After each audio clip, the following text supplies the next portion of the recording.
Hey folks, we're out here in the shop. As promised, I'm going to be doing tournament recap videos from all 9 Bassmaster Opens this year.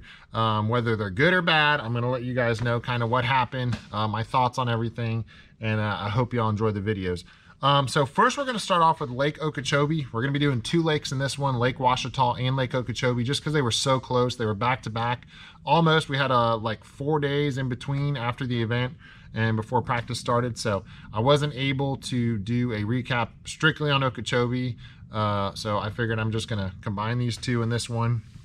Should be the only one I got to do it this way this year, but we'll see what happens. So had a great event on Okeechobee. Rough start to day number 1. I was in like 100 something. I weighed in like 10, almost 11 pounds, I think, on day number 1.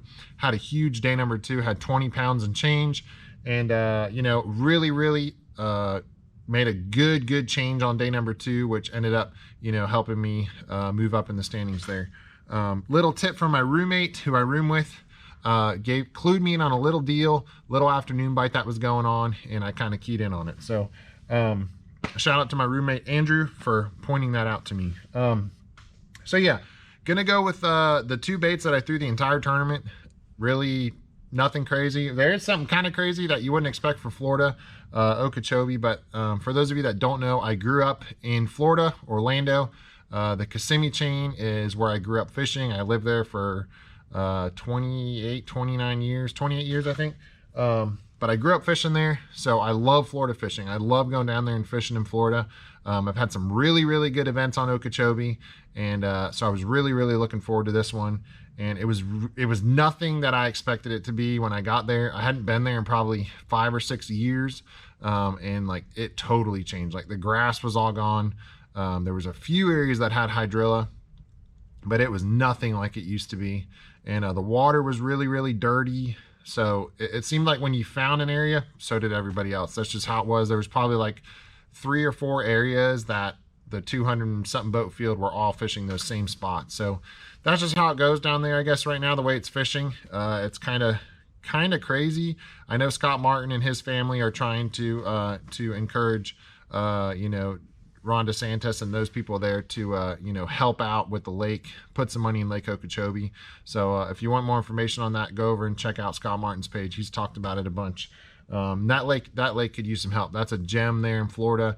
It's a special place to me. Like I said, my dad and I, we used to go down there a ton in BFLs. Same thing with the Kissimmee chain. So many memories, you know, with my dad and my brother out there fishing. So we definitely got to keep those fisheries in tip-top shape. So, but first and foremost, we're going to start off with the shocker, kind of. And now these are set up from Ouachita, but I am going to go over the hooks and everything. I got them here, kind of to show you guys what I was throwing. This is a drop shot. Kind of crazy for Lake Okeechobee, and it ended up working. I caught a lot of fish on a drop shot there. Figured it out on the last day of practice. And for those of you that watched, you know, on FS1 Bass Live, Scott Martin was fishing that one area. There was a ton of boats there on day 1 and 2. I was in that same area, so we were just beating around with the drop shot. And on this setup here, I'm throwing an Omen 13 Omen Black. This is a 7-1 medium light fast action. In a 4000 Architect, 13 Architect.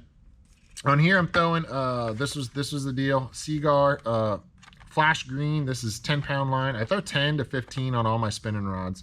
I just like that. Cast really good, and you know, you don't ever have to change out braid. I went to the braid fluorocarbon deal years and years ago. I'll never go back to like straight fluorocarbon. This is just so much better. You don't have to change it out all the time. I can keep this line on here for, you know, half the season. So 10-pound Smackdown flash green braid with this is a Seagar Gold Label 12-pound Tess leader line. This is what I was throwing on there, 12-pound. This is the Gold Label. You can use Invisex, you know, you can use Red Label, whatever you want. I really like the Gold Label for a leader line. It's just great. It's super strong, and actually the diameter is a little thinner. So actually here on the 12-pound line, the diameter is only a 10-pound diameter. So for those of you smallmouth fishermen up north, if you want to get away with a little bit thinner line but a heavier pound test, check out this Gold Label. It's the deal. So on that drop shot there, I was throwing a Reaction Innovations. This is the 6.95 Flirt in Payback color. One of my favorite baits to throw. I love throwing this bait. I like Nico rigging it, shaky head. It's a very, very versatile bait, drop shotting it. And it's got a little bit bigger profile, so catches those big fish. This color's Payback, as you can see. It's got like a green pumpkin blue in it with some like June bug. Great color down there for Florida. Those real dark colors seem to work really, really well. On that, I was throwing a 1/0 owner cover shot. This is my favorite hook. As you can see, I got a pile of them in there. I just bulked them up, just put a bunch of packs in one, but this is probably my favorite drop shot hook for fishing around grass. I use it out here in Guntersville all the time. Anywhere I go that has grass and I'm going to be throwing a drop shot, this is the hook I use. I use a 1/0 or a #1. Those are my two favorite sizes in this hook. So if you have not used these hooks, go out and check them out. They're great. It's a great hook. So on my weight, I was using a 3/16 ounce tungsten pencil style weight. I like the pencil style over the drop shot, over the teardrop style, just because I feel like this style goes through the grass a lot easier. Plus it's tungsten, you can feel a lot more. So you wouldn't necessarily think in Florida feeling stuff, but when you get around, there was like reed patches that were like chopped off, and you'd like work your bait up to them, your drop shot, and you could feel like hardness. It almost felt like lay downs, like brush, like wood. But what it was is those chopped off reed heads, and those fish were spawning on them. And the reason I went to a drop shot is because the bottom there was super silty. And I know, you know, hurricanes and stuff push a lot of water around, move a lot of things around, mix up the bottom, pile up stuff. So the bottom there was super silty. But when you got around those harder spots is where you caught your fish. So that was key for me, that little 3/16 ounce drop shot, pencil style weight, tungsten. That was a key, tungsten there. That was that. And next bait, you know, a Florida staple. Here we have just a evergreen jackhammer in the golden shiner color, and on the back of it I have a Houdini Reaction Innovation skinny dipper. I just take half of the head off here. As you can see, I just did this one for the video, but I just bite off basically just the head part, and sets on there really nice. This is a great trailer. It looks real good.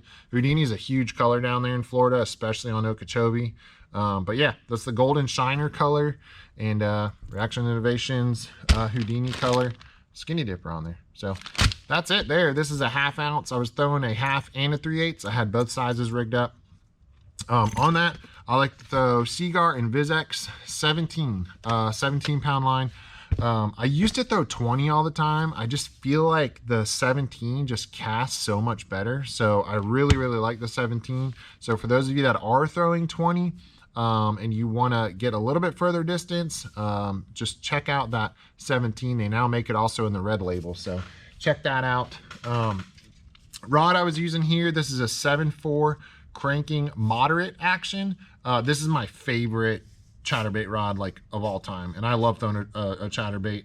I have a couple of these rods, and I also use the same exact rod for a lipless, which works great as well. So 17 pound, like I said, Seaguar and VizX. On this reel, this is a Modus SZ2, 7-to-1 gear ratio. I like that 7-to-1. I don't like super fast, but I don't want a 6. I want that in the middle. That's just what I've always thrown on a bladed jig. So that's that setup. That's basically it for Florida. Like I threw 2 baits the whole time. My 20 pounds on day 2 came on both of those baits, a drop shot and a chatterbait.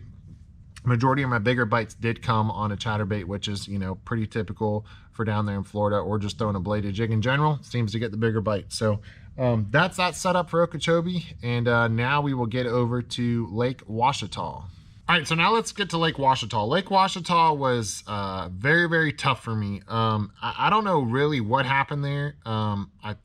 I never had a great practice, and I didn't have a great practice at Okeechobee either. It was just like I was catching enough fish to feel okay kind of with what I was doing, but I wasn't really sure. Like I felt like I could possibly do okay, but then I was kind of like, I don't really know if what you found could work.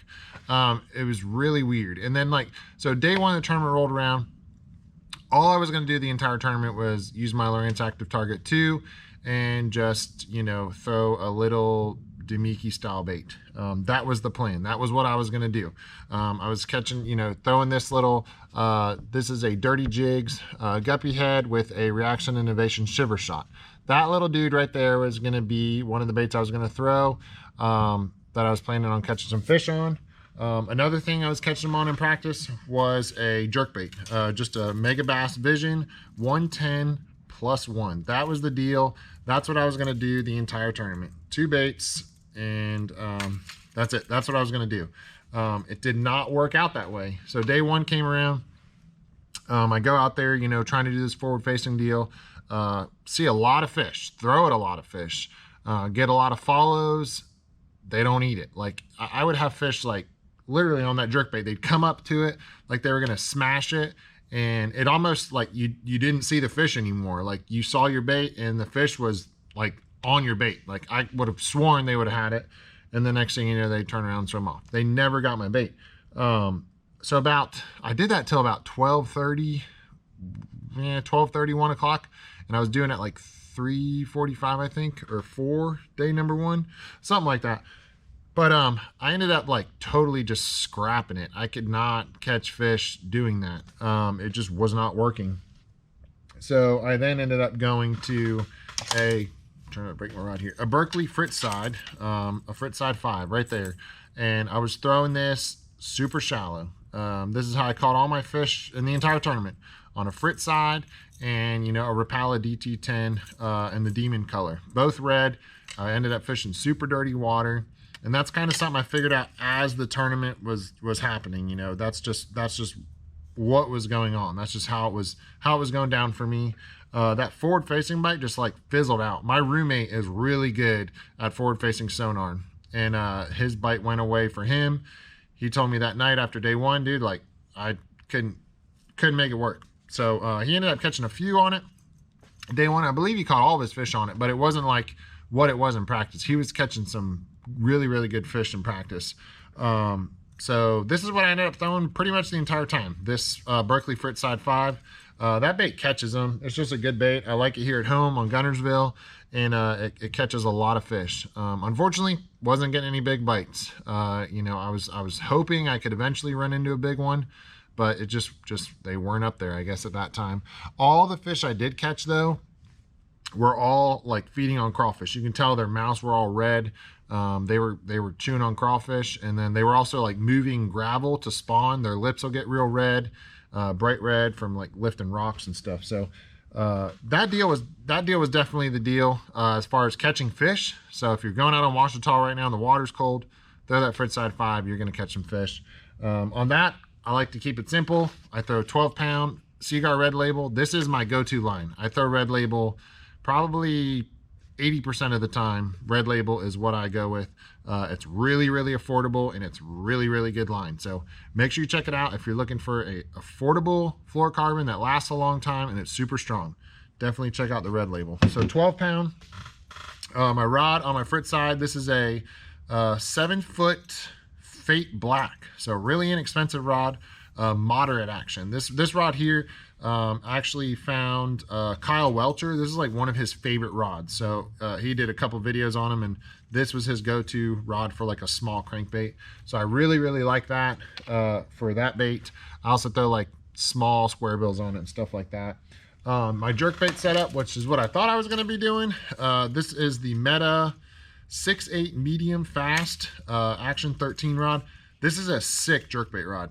It's not like super limber, like it doesn't like snap back real hard, but like if you catch a giant one on it, you're gonna get it in the boat. I love this rod. This is a great rod. I've caught some big fish on this rod here in Guntersville, and I was catching some decent ones in practice on it too. It just did not pan out at all for the tournament.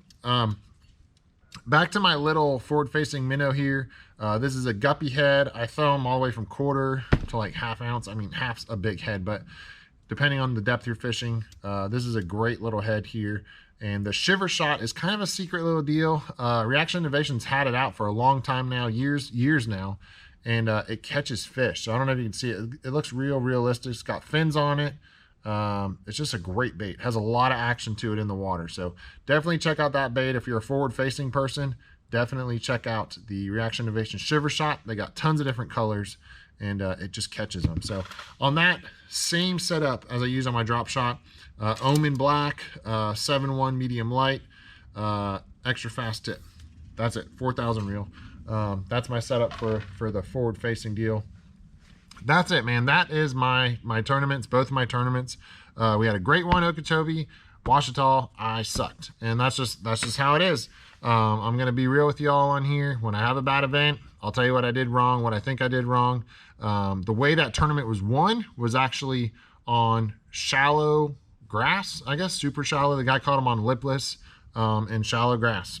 That lake had a ton of grass on it, and that ended up being what I caught him on Ouachita. What I ended up catching him on was this in the grass, but up shallow, but I was going into the back of pockets where it was super dirty. The dude that won was fishing Main Lake, more Main Lake type stuff. So that's it. That's my tournament recap for Lake Okeechobee and Lake Ouachita. I hope y'all enjoyed the video. Give me a thumbs up down below if you did. Comment if you have any questions. And yeah, I hope y'all enjoyed the video. And next, I'm gonna have a video on my my bass cat here, my brand new Caracal STS. I'm gonna do a boat walkthrough. As you can see, it's all wrapped up. Gatorland, neat companies. You know, we got New Flow, Boat Logics. Yeah, tons of cool stuff this year. So I'll show you all that here in the next video. So keep an eye out for that. But I hope y'all enjoyed the video. Thanks for watching, and we'll see y'all next time.